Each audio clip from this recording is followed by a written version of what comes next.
Boa tarde a todos. Vamos dar início a mais uma reunião da FABEM. Sejam todos bem-vindos. Vamos lembrar de pegar a água, pôr aí do lado, para que a espiritualidade possa depositar os fluidos adequados ao nosso equilíbrio. Gostaria de agradecer aqui, entre os nossos participantes, a presença do Gustavo Silveira, a presença do seu Gentil. Muito bom a gente poder ter essa ferramenta que nos permite encontrar com pessoas em várias localidades ao mesmo tempo.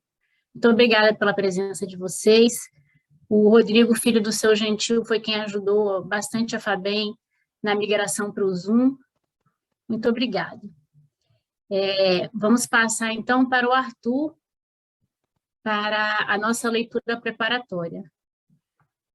Boa tarde, Arthur. Boa tarde, estão me ouvindo? Sim. Então vamos lá. Do livro Fonte Viva, pelo Espírito Emmanuel, de Francisco Cândido Xavier. Impedimentos. Deixemos todo impedimento e pecado que tão de perto nos rodeiam e corramos com perseverança a carreira que nos está proposta. Paulo, em Hebreus 12:1. O grande apóstolo da gentilidade figura o trabalho cristão como sendo uma carreira da alma, no estádio largo da vida. Paulo, naturalmente, em recorrendo a essa imagem, pensava nos jogos gregos de sua época, e sem nos referirmos ao entusiasmo e à emulação benéfica que devem presidir semelhante esforço, recordemos tão somente o ato inicial dos competidores. Cada participante do prédio despia a roupagem exterior para disputar a partida com a indumentária tão leve quanto possível.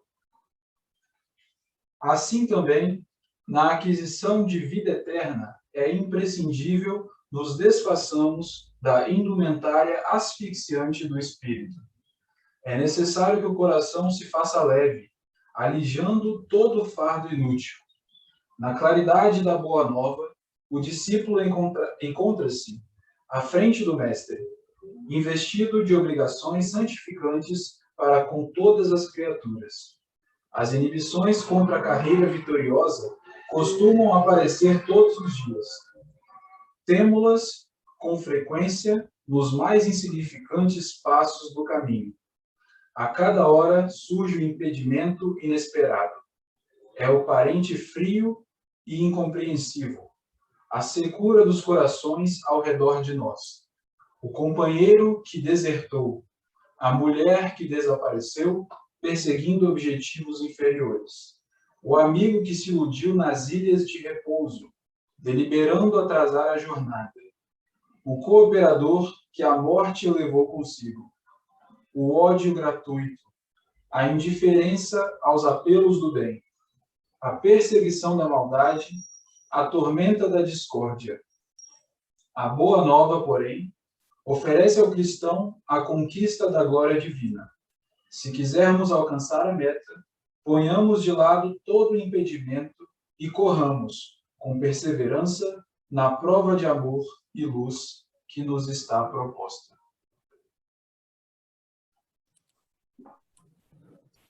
Obrigada, Arthur. Vamos passar agora para a Vilma. Vilma, você pode fazer a prece inicial para nós, por favor?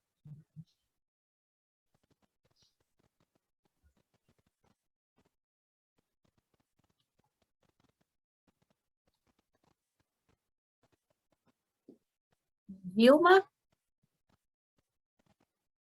Oi, boa tarde. Oi, boa tarde. Boa tarde a todos. Desculpa, eu estava desligado o microfone. Vamos elevar o nosso pensamento ao Senhor Jesus e agradecermos por esses momentos tão preciosos para todos nós, para o nosso grandioso aprendizado do seu querido Evangelho, dos seus divinos ensinamentos que Ele nos deixou há tantos milhares de anos. Obrigado, Jesus, por esses momentos. E te pedimos, Mestre, que ilumine o nosso irmão, que o inspire nessas palavras consoladoras, confortadoras que ele vai nos trazer aos nossos corações, nessa tarde maravilhosa, com o teu doce e terno olhar. Obrigado, Jesus. Obrigado, que assim seja, graças a Deus. Assim seja, obrigada, Vilma. Vamos passar agora para o nosso palestrante de hoje, que é o Vitor Hugo, que está revisitando a FABEM, traz a palestra com o tema Refletindo sobre Oração. Boa tarde, Vitor Hugo. Olá, linda tarde, tudo bem? Tudo bem? Prazer ter você de novo com a gente. Muito obrigada pela sua presença. Prazer é todo meu ser acolhido mais uma vez por corações tão queridos. Espero com todo amor e com toda alegria poder contribuir em favor da nossa tarde. A gente que agradece. Esse é o abraço fraterno de todos da FABEM. E eu te passo agora a palavra para a sua palestra, tá bom? Vamos lá. Responsabilidade concedida, nós estaremos cumprindo-a com todo o amor do nosso coração. Hoje nós iremos falar acerca de uma temática que é vista e revista por todos nós outros, a oração. É uma coisa que podemos dizer, principalmente nas atividades religiosas, a oração é sempre muito presente. Eu peço a Deus que do fundo da alma possa estar me ajudando a falar sobre esse tema com alegria, com amor e com muita responsabilidade, que os anjinhos da guarda possam estar do meu ladinho, para que todos nós, a gente se sinta acolhido nessas vibrações do alto e com esse sentimento de bem, a gente possa sair daqui muito mais impulsionado, confortado a sermos criaturas cada vez melhores. E para que a gente tenha condições de meditar um pouquinho a mais sobre a oração, eu trouxe aqui uma mensagem de Emmanuel, E a partir da codificação, eu procurarei estruturar algumas ideias centrais acerca da abordagem que a gente preferiu.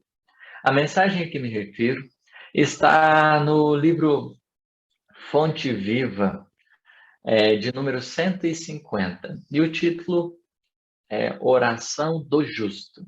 Oração do Justo. Emmanuel, como sempre, na coleção Fonte Viva e em outras tantas obras dele, a partir de um versículo ele constrói uma interpretação que em si tem um sentido muito profundo e alcança detalhes e nuances que até então, às vezes, a gente não havia percebido. Em muitas mensagens, ele pega o versículo para servir de base a explicações acerca das verdades divinas que nos abrem portas para entendimentos muito mais grandiosos. É o caso dessa mensagem. Porque, em comentando Tiago, olha, Tiago diz assim, na sua carta, capítulo 5, versículo 16. A oração feita por um justo pode muito em seus efeitos. A oração feita por um justo pode muito em seus efeitos.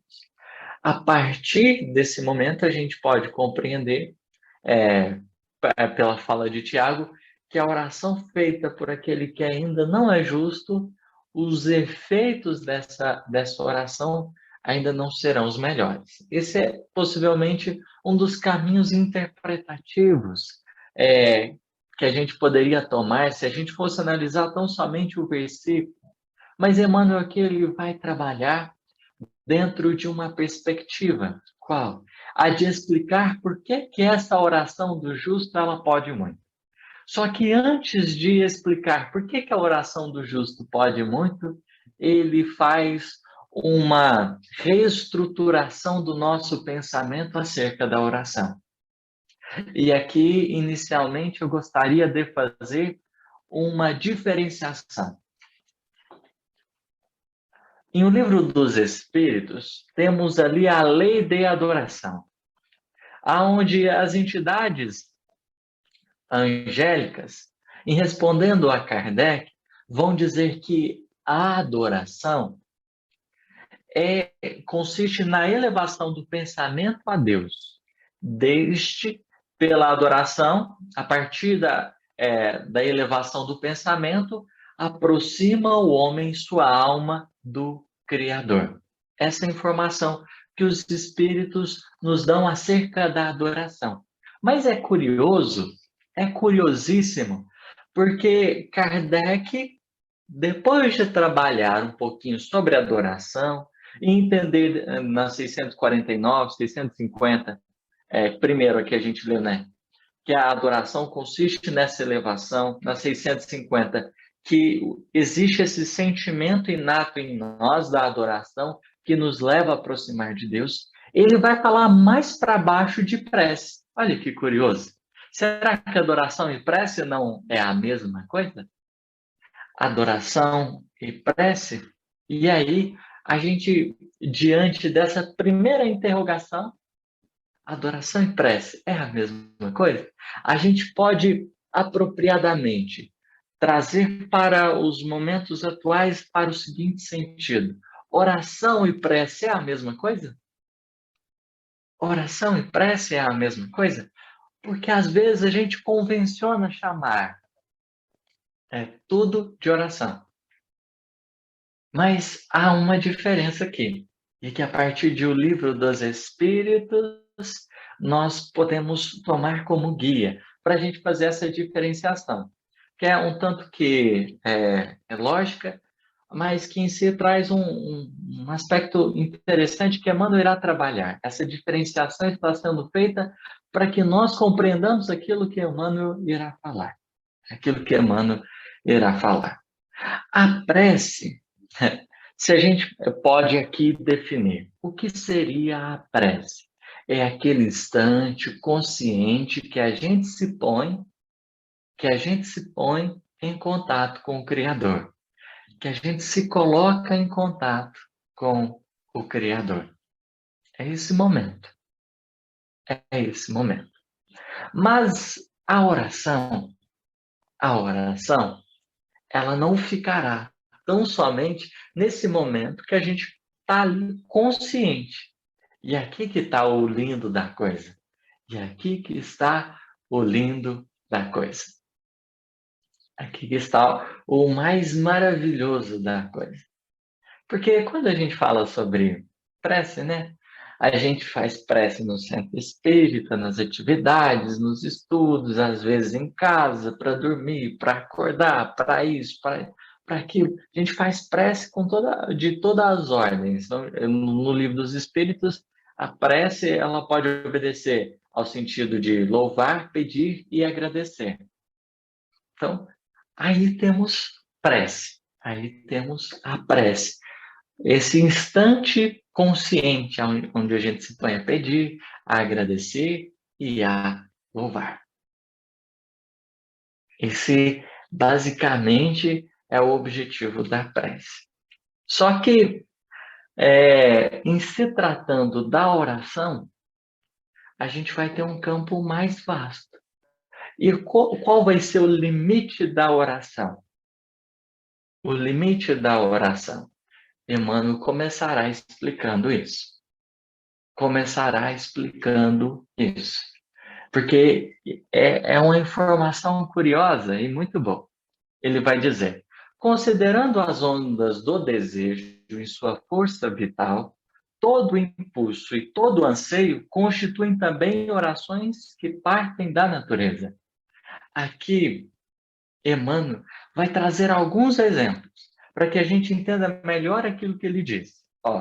O verme que se arrasta com dificuldade, no fundo, está rogando recursos de locomoção mais fácil. A loba, acariciando o filhotinho, no imo do ser, permanece implorando lições de amor que lhe modifiquem a expressão selvagem.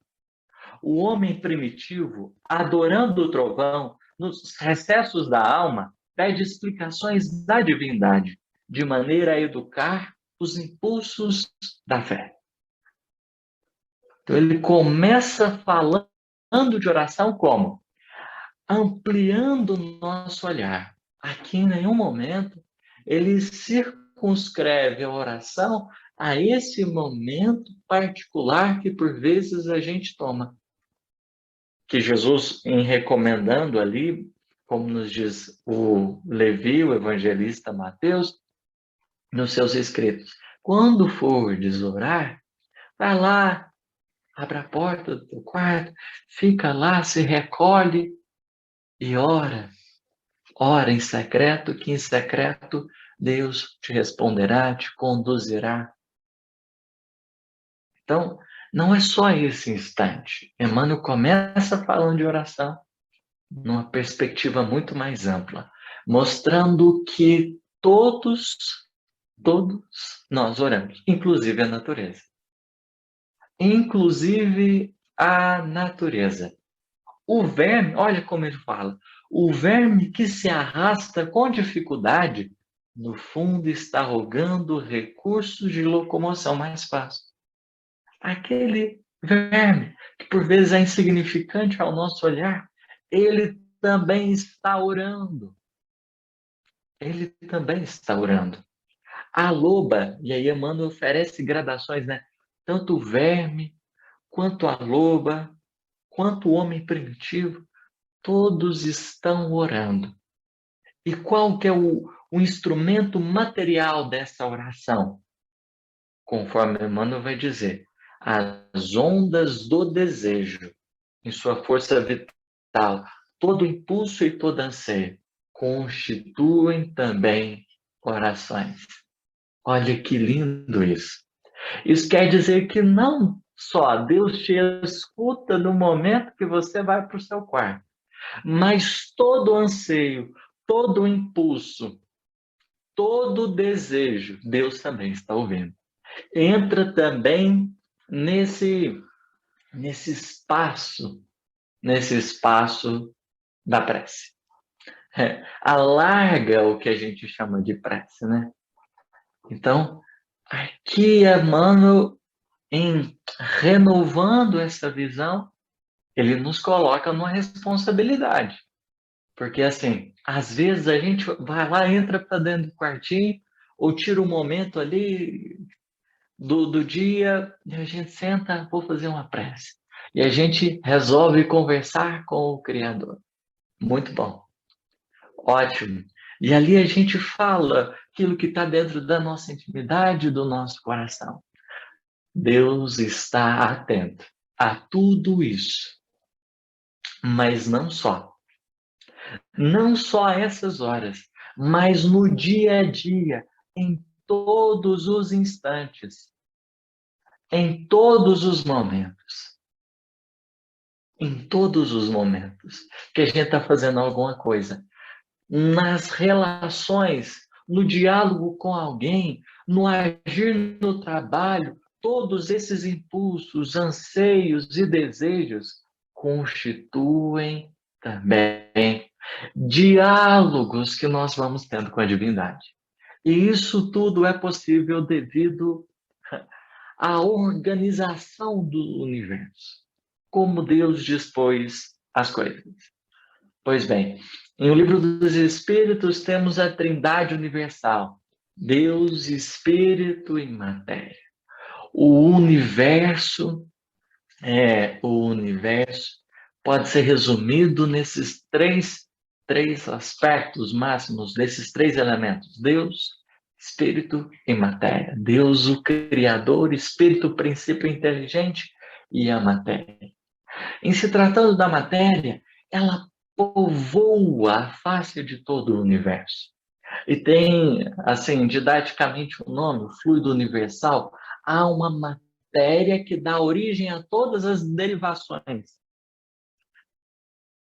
Essa matéria, essa matriz, ela se chama fluido universal.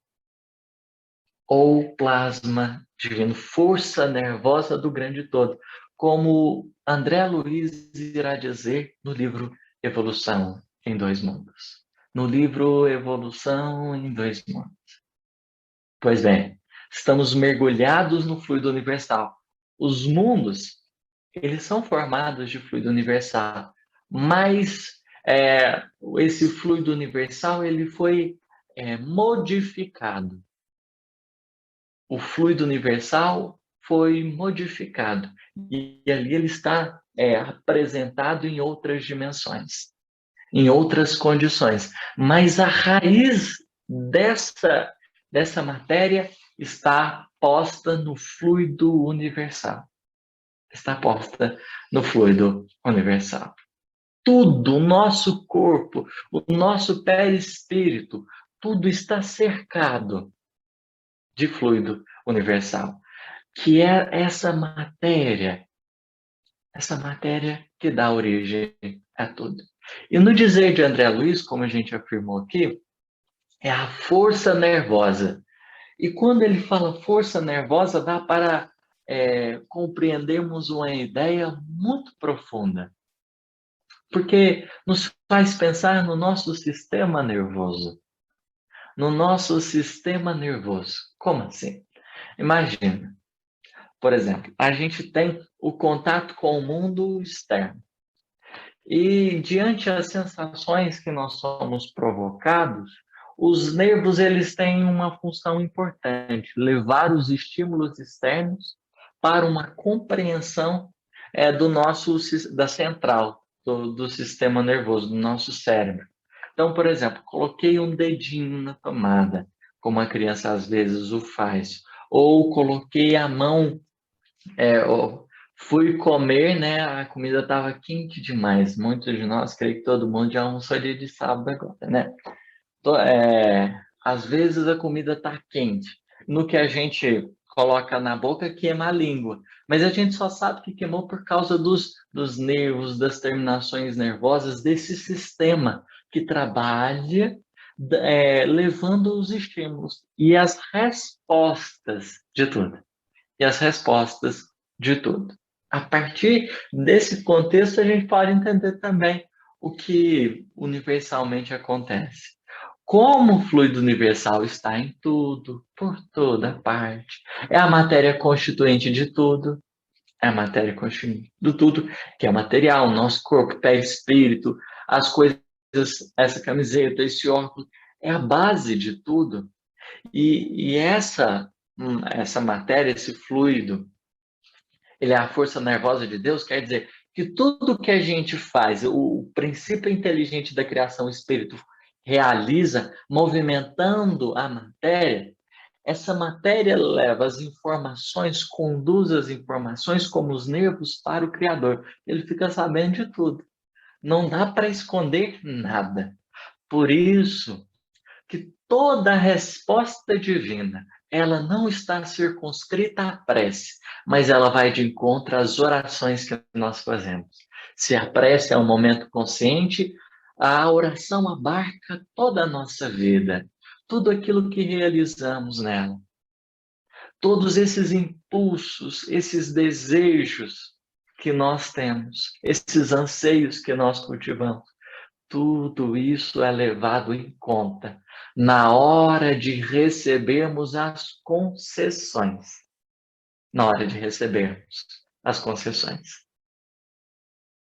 E é curiosíssimo que na maneira que a gente ora ou faz prece, dá para percebermos como nos posicionamos diante da divindade. E aqui Jesus entra como fator determinante para conduzir melhor esses anseios, esses desejos, esses impulsos, igualmente as nossas preces.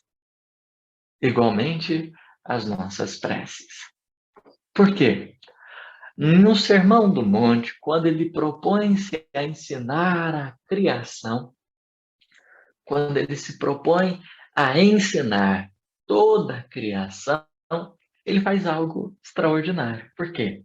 Porque, como dissemos, dá para a gente perceber na maneira de se relacionar com a divindade características muito próprias de como a gente vê o Criador de tudo.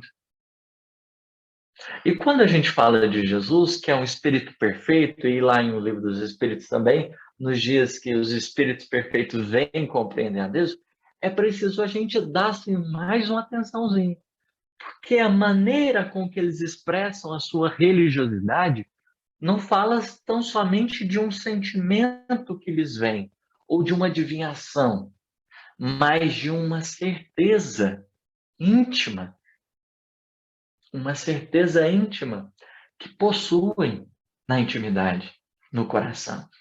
E Jesus, se até então, com Moisés, a gente percebe ali os povos em torno do Criador, chamado de Senhor, de Todo-Poderoso, como a dizer da sua grandeza, Jesus traz sensibilidade para a maneira de se relacionar, quando ao iniciar a oração dominical, a que chamamos da prece do Pai Nosso, ele irá dizer: Pai Nosso. É tão simples. Para nós hoje é comum como chamar Deus de Pai, mas há que prestarmos atenção. Estamos obtendo um presente da parte de Jesus, porque da maneira com que ele se relaciona com Deus, ele está nos mostrando. E ele é alguém que vê, que compreende. Então ele não está pensando ser Deus desse ou daquele jeito. A gente ainda não entende, nossas limitações são grandes, mas o Cristo, Senhor, ele possui essa compreensão. E por isso, a oração se torna tão significativa. Quando, dentre todas as possibilidades, ele escolhe Pai, como a que mais se ajustava perfeitamente à maneira de estarmos em contato com Deus.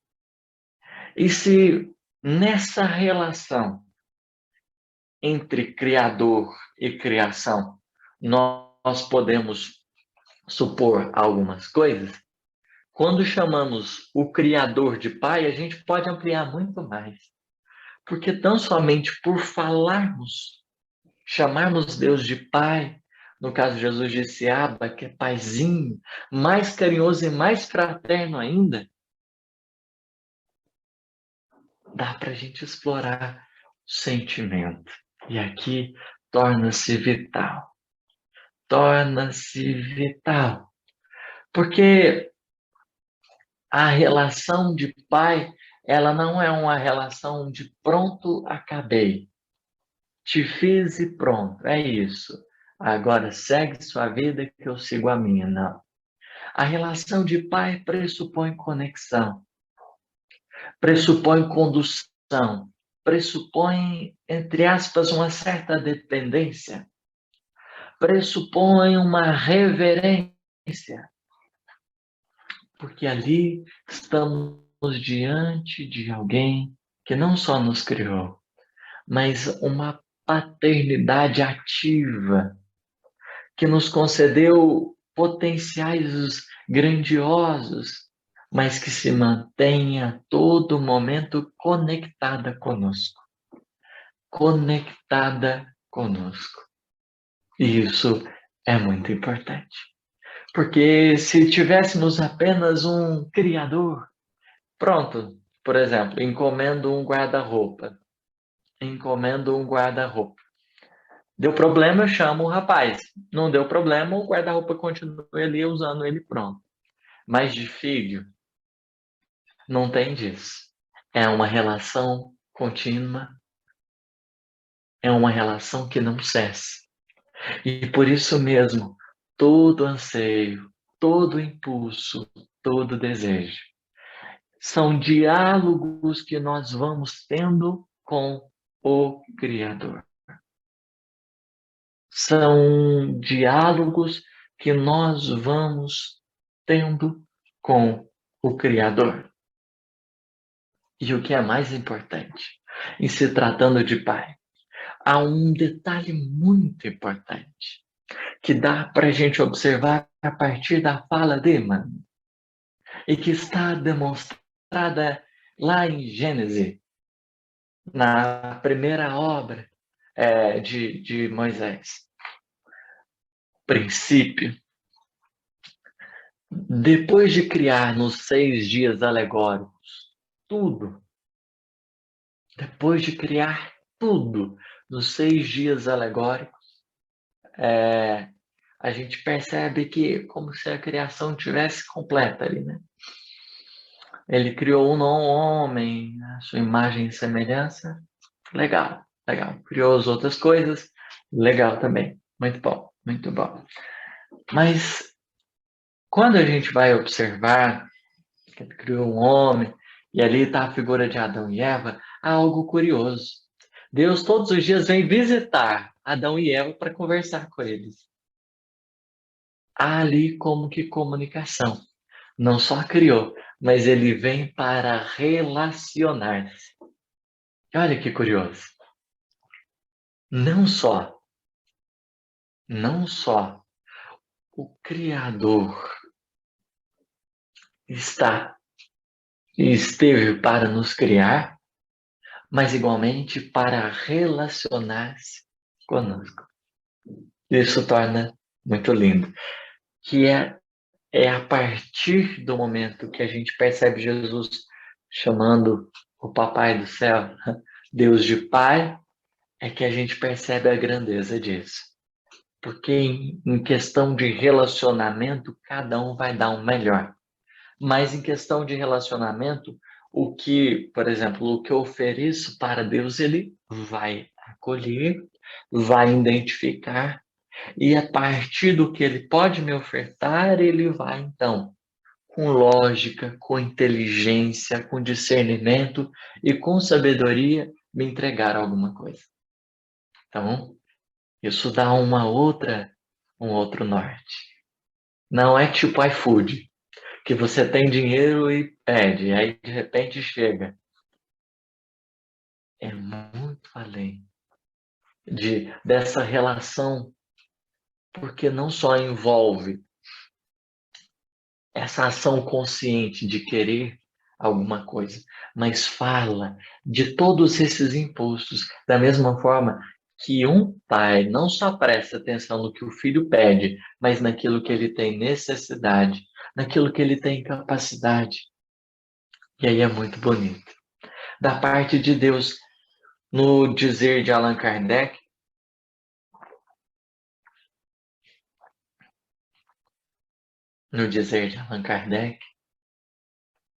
a providência divina é a solicitude de Deus para com a sua criação. É alguém que está disponível, que está aberto. É alguém que está ali à nossa inteira disposição. Atento ao que a gente precisa, como precisa e tudo mais. É alguém que está aberto e está atento. E olha o tanto que Deus é grandioso, porque Ele tem olhos para todos. Todos. Só que há algo que os pais fazem que é muito importante. Porque se eu estou ali com uma família grande e eu pretendo estabelecer a harmonia das coisas, eu vou não só começar a me relacionar, vou começar a me relacionar com cada filho, mas eu igualmente vou ajudar na relação entre filhos. Na relação entre os filhos. E aí ganha sentido especial. Porque não só é um pai que conversa comigo, mas é um pai que conversa conosco. É um pai que orienta a relação entre filhos. Porque quando a gente pensa no pai, que essa característica vital de Deus é que precisamos, e nos dirigindo a Ele buscar, não podemos nos esquecer também da sua condição de criador, de tudo, que estabeleceu leis que precisam ser respeitadas, Deus faz o impossível dentro do possível, mas não faz no impossível dentro do impossível possível. Então, tudo que a sua lei, que estabeleceu a harmonia de tudo, compreende, que dá para fazer, ele faz. Mas ele não burla esses códigos perfeitos para realizar alguma coisa que não seja um contribuinte para tudo, para essa harmonia, para esse conjunto de paz. Por meio do amor, no dizer de Emmanuel, o amor é a força de Deus que equilibra o universo. A ação dele, o Criador, é o grande pacificador. Então eu posso pedir a Deus, com toda a fé, eu quero matar fulano e ciclano. Nessas horas, a gente poderá reconhecer que não é para isso que a sua solicitude infinita irá contribuir. Irá contribuir. Porque todo anseio, impulso é uma oração. Ele escuta. E dessa relação, ele sempre vai nos responder. E tem coisas que ele vai nos conceder. Há resposta para tudo, mas não há concessão para todos os desejos. Por causa do quê? É o que Emmanuel irá explicar. Olha, só vamos ler um pedacinho, depois ele entra nesse pedaço. Do porquê não dá para fazer tudo.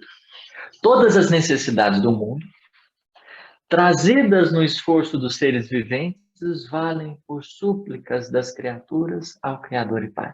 Então é o que a gente estava desenvolvendo. A nossa lágrima, a nossa necessidade, tudo isso, ele está atento. E a gente vai ver algo curioso, mais no final a respeito dessa frase. Por isso mesmo, continua Emmanuel, se o desejo do homem bom é uma prece, o propósito do homem mau ou desequilibrado é também uma rogativa. É como a gente falou, nós estamos pedindo, estamos expressando, estamos orando. Mas há que se considerar uma coisa. E aí Emmanuel vai dizer, ainda que, porém, temos a lei da densidade específica. Olha o tanto que Emmanuel ele traz uma coisa importante para o assunto da prece. Lei da densidade específica. Densidade a gente vê no ensino médio. O Emmanuel está querendo resgatar uns trem diferentes, né? Meu Deus! Lei da densidade específica. Densidade é a relação entre massa e volume, não é? Mas, olha, ele vai se apropriar da ideia, ou melhor dizendo, a ciência humana se apropriou da ideia divina. E ele vai colocar assim, atira uma pedra ao vizinho e o projétil será imediatamente atraído para baixo. Deixa cair algumas gotas de perfume sobre a fronte do teu irmão e o aroma se espalhará na atmosfera. Olha aí. Olha aí. Liberta uma serpente e ela procurará uma toca. Solta uma andorinha e ela buscará a altura. Minerais, animais e almas humanas estão pedindo habitualmente a providência divina. Através da natureza, vive sempre respondendo. O que é a lei da densidade específica? A resposta de Deus. A resposta de Deus, que está sentada sobre a sua lei. E isso é muito lindo. Porque o Criador, como pai, ele conduz os seus filhos. Porque, em sabendo das suas necessidades, ele vai nos conduzindo. A partir dos nossos anseios, ele como que norteia para cima ou para baixo, vamos assim dizer, expressão metafórica. Há coisas que a gente realiza, há coisas que como a gente realiza, e nesse momento, o Criador dá linha à pipa. A gente está com a pipa na mão e a pipa sobe. Mas há coisas que a gente anseia fazer e elas não vão de encontro ao que a gente anseia. Então, o homem, apesar de querer tanta coisa, e ainda mais o descontrolado, ele não faz tudo que deseja. Não pode fazer tudo que deseja. Não pode. Porque se Deus assim o permitisse, meu Deus, o universo estaria como que um caos. Nós teríamos por toda parte. Por toda parte. Então a gente expressa aquilo que a gente quer. E a lei de densidade, ela vai falando, ela como se fosse um filtro. Ela é como se fosse um filtro. Diante do mal que a gente anseia fazer, o que acontece? Deus, ele tem meios de ali, diante da própria consciência, ou utilizando algum elemento à nossa volta. Ele tem algum jeitinho de nos responder. Não faça isso. Não vá por essa direção. Nós podemos teimar. Mas ele sempre responde à oração que a gente faz. Esse impulso, tudo que a gente procura, ele está respondendo. Ele está respondendo. E aí, Emmanuel, quando ele diz, e a providência divina, por intermédio de todos esses erros, vive sempre respondendo. Vive sempre respondendo. Só que ele coloca, há processos de solução demorada e respostas que levam séculos para descerrarem dos céus à terra. Então, aquelas rogativas que elas falam assim, passou no processo, passou na primeira etapa, segue. Mesmo essas que são dignas, por exemplo, uma mãe que ora por um filho que está no caminho da drogadição.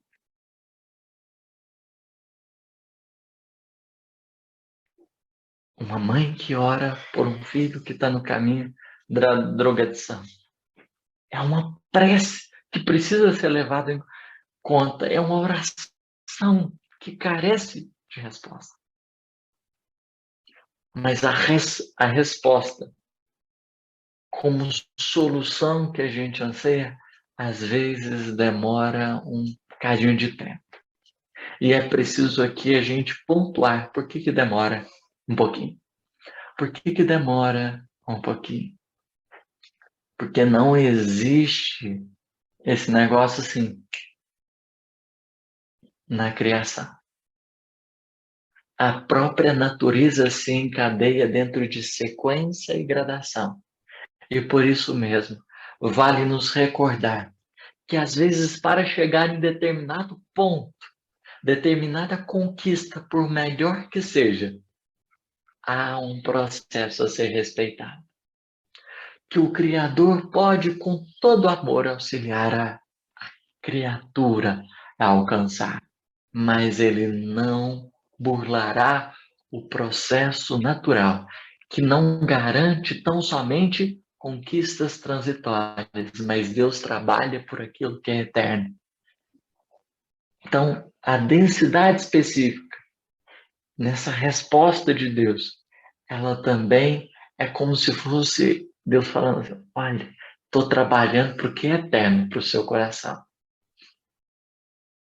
Estou trabalhando para o que é eterno. E aquilo que eu realizar em teu favor não significará jamais uma conquista transitória. Tem que ser efetiva, porque senão a gente só faria prece assim, Pai, quero ser espírito puro, Pai, quero ser espírito puro. Pronto, aí acabou. Seria ótimo, tá doido? Nada mais de mundo de prosperação, que nem íamos ver regeneração, de repente está lá nos mundos celestiais, só feliz, trabalhando. Mas as coisas têm um processo, porque Deus até poderia levar a gente para o mundo feliz, a gente não ia aguentar. As imperfeições que ainda temos, elas iriam gritar mais alto. A gente não conseguiria permanecer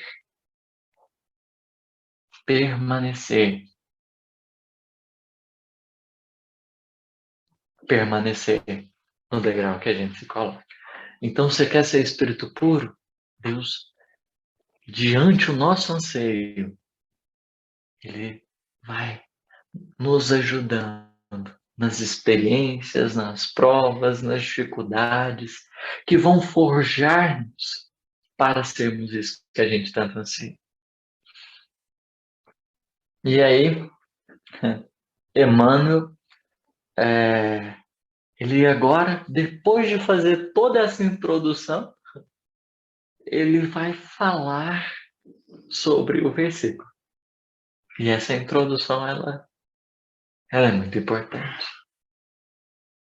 Ela é muito importante, porque ele já apresentou o conceito cósmico de oração. Já abordou essa densidade específica, falando, olha, é como se tivesse uma peneirinha. Aí agora ele vai voltar no versículo, quando ele diz assim, mas de todas as orações que se elevam para o alto, o apóstolo destaca do homem justo como sendo revestida de imenso poder. Como o Tiago falou, a oração do justo pode muito em seus efeitos. Que, mano, a do homem justo como sendo revestida de imenso poder. O homem justo. Por que o homem justo? Quanto mais a gente vai progredindo, quanto mais a gente vai se elevando, mais o nosso querer está afinizado com o querer de Deus. Mais a nossa compreensão está ponderada, está depurada. E por isso mesmo, o nosso querer não se trata de uma coisa desconectada da criação e das leis divinas, mas antes, em reconhecendo as leis divinas, o nosso querer expressa a vontade de Deus. O justo, por excelência, ele consegue com Deus agir. E no que ora, para que seja feito, na sua clarividência dos céus, ele tem essa capacidade de precisar as coisas. E aí, Emmanuel vai explicar agora esse intenso poder. Como a gente diz, a mensagem como um todo, ela vem nos explicar por que a oração do justo tem poder. A gente viu que ele é alguém que trabalha junto com Deus. Que o seu pensamento, a maneira de se organizar, já está mais próxima do Criador. Só que há um detalhe especial. E é aqui que eu acho mais consolador. É que a consciência reta, no ajustamento à lei, já conquistou amizades e intercessões numerosas. Pera, Emmanuel começou, estava falando de oração. Agora ele está falando de amizade? Eita, o que Emmanuel está pensando? O justo, pela maneira de se relacionar, ele conquistou amizades e intercessões. E olha aqui, é preciso a gente pontuar uma coisa muito importante. A fala de Jesus acerca do livro Boa Nova, no capítulo Amor e Renúncia, quando ele vai ali categorizar o seguinte: os amigos são laços misteriosos que nos conduzem a Deus. Então, há uma importância vital desses amigos, que Emmanuel aqui dilata. Aqui Emmanuel dilata. Por quê? Porque a amizade, esse laço perene, onde o amor já existe, é uma conexão genuína, onde existe uma reciprocidade verdadeira. Há uma abertura, há uma leveza, há um senso de justiça muito grande nas amizades. As verdadeiras amizades. Há um desprendimento, há essa ação sacrificial, há muita coisa embutida na amizade verdadeira. E o homem justo, porque ele se relaciona bem com as pessoas, ele conquista. E essa conquista é efetiva, sendo o objetivo do Criador. O quê? Que toda a família de seres que criou se ache e se reconheça cada qual como irmão. Esse é o objetivo dele. Ele não só tem nos ajudado a evoluir, mas igualmente a se relacionar uns com os outros. Porque há como que esse objetivo dele, que a gente se veja cada vez mais unido. E olha a alegria de um pai, ver os filhos se ajudando, ver os filhos compartilhando, ali alguém se expressa a sua dificuldade e outro vem e se coloca à disposição. Essa relação é muito perfeita, porque fala da assistência dos céus, da maturidade que uns vão adquirindo e que, tendo olhos para os outros, vão começando a realizar. Quem ajunta amigos, olha que extraordinário, amontoa amor. Quem amontoa amor, acumula poder. A sede do poder do justo está onde? No amor. Que ele cultivou com as amizades. E aí é nessas horas que, por vezes, nessas relações que nós temos, diante de um momento de profunda dificuldade, às vezes a nossa alma, como que sangrando, precisa de intervenção. Precisa de intervenção. Quem está lá em cima, às vezes mais evoluído, no plano espiritual, nessas horas, em sentindo a nossa dificuldade, vem em nosso auxílio. Por causa dessa relação de intercessão, que só é possível devido à amizade fraternal. É o elemento talvez central. Se tratando dos filhos, a conquista das amizades, ela se torna um poder para nós. E aí a gente vai exemplificar rapidinho com 2 casos. Públio Lentulus e Tassiano. Livro há 2000 anos e livro a Cristo, respectivamente. Públio, nos seus instantes de dor, as suas angústias eram como que rogativas levadas em conta. E como que nós estamos conectados com os amigos, com essas almas que o amor já é possível. Esses espíritos de lá, tendo a sensibilidade dos céus, vem nosso socorro. Como acontece no caso de Lívia, que vem amparar Públio Lentulus. Mesmo nas esferas, ela que poderia estagiar no reino de paz em nome do amor. Porque a amizade não fala de um benefício restrito a um ao outro. É mútuo. E é nessas dívidas de amor e de gratidão que a gente se põe a ajudar. Aquilo que sai da nossa intimidade, do nosso coração. Não só o Criador, mas outros corações também ouvem, e sentindo um pouquinho das dificuldades, mesmo que às vezes não possam alterar o quadro das provas, já que pode muito em seus efeitos, mas não pode tudo.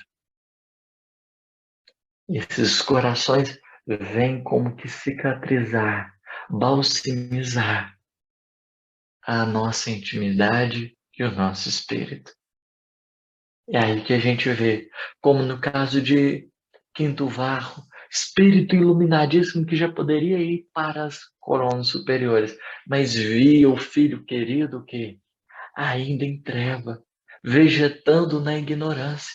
E como todo impulso e anseio de Tassiano era a prece, o pai ouvia como que na necessidade de auxiliá-lo. E aí, no esforço comunal, Quinto Varro, ao longo da narrativa de Emmanuel, no Ave Cristo, vai nos mostrar o quanto esse amor significa poder, a autoridade daqueles que vão nos ajudar a ficar mais próximos do Criador, daqueles que vão nos ajudar a seguirmos em frente. Por isso, Emmanuel vai dizer assim: aprende assim, agir com justiça e bondade, e teus rogos subirão sem entraves, porque é como se houvesse uma cadeia. Aí quando a pessoa que nos ama não pode, ela busca um outro acima, e assim até chegar ao Criador. Até chegar ao Criador, que movimenta os seus trabalhadores à disposição daqueles que precisam. Quanto mais amor a gente desenvolver, mais a gente terá condições de, no campo das nossas necessidades, perceber o favor e o cuidado dos céus. Aprende assim a agir com justiça e bondade, e teus rogos subirão sem entraves, amparados pelos veículos da simpatia e da gratidão, porque o justo em verdade, onde estiver, é sempre um cooperador de Deus. A disposição para acolher o chamado do Criador para agir em favor de alguém, como também em reconhecendo a sua necessidade, é alguém disposto a pedir ajuda, reconhecendo a sua necessidade. E nessa movimentação, nessa disponibilidade para o bem, a gente vai encontrando como também essa disponibilidade dos outros para nos ajudar na conquista dessas amizades efetivas.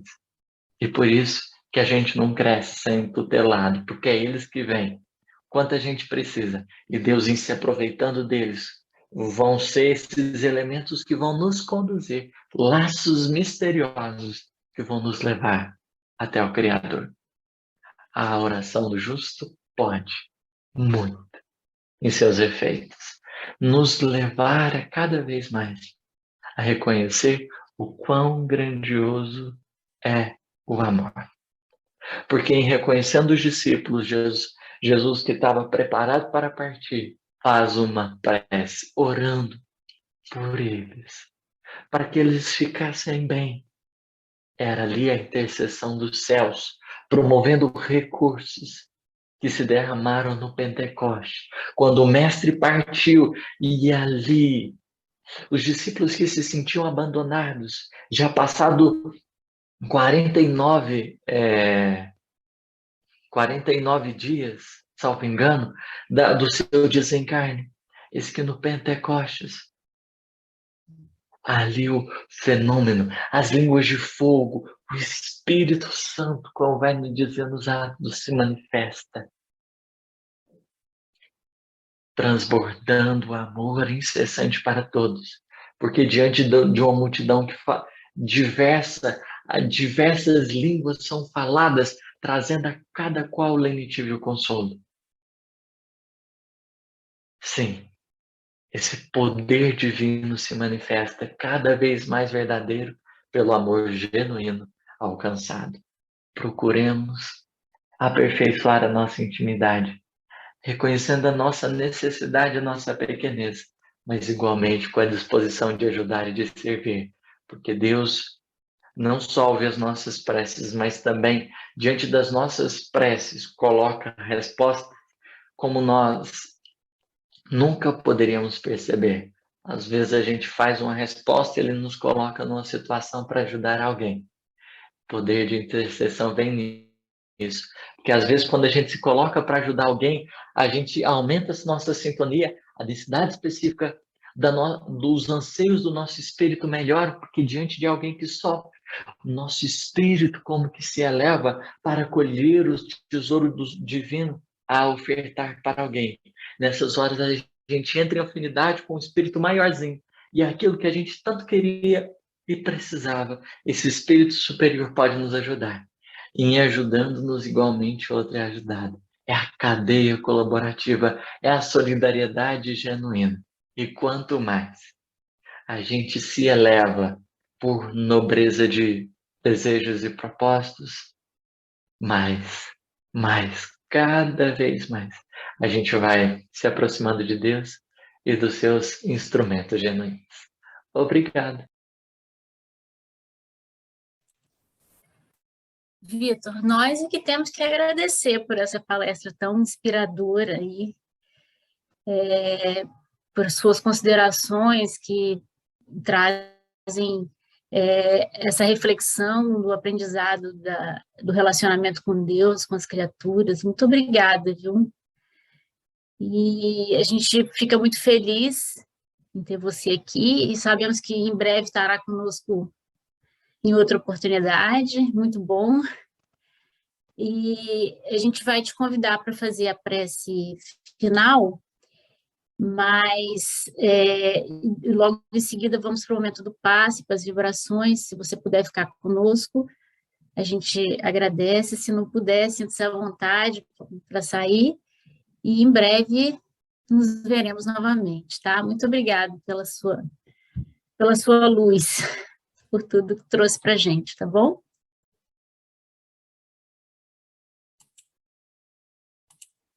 Seu microfone está desligado, eu acho. Aí não dá. Vamos orar para agradecer esse momento.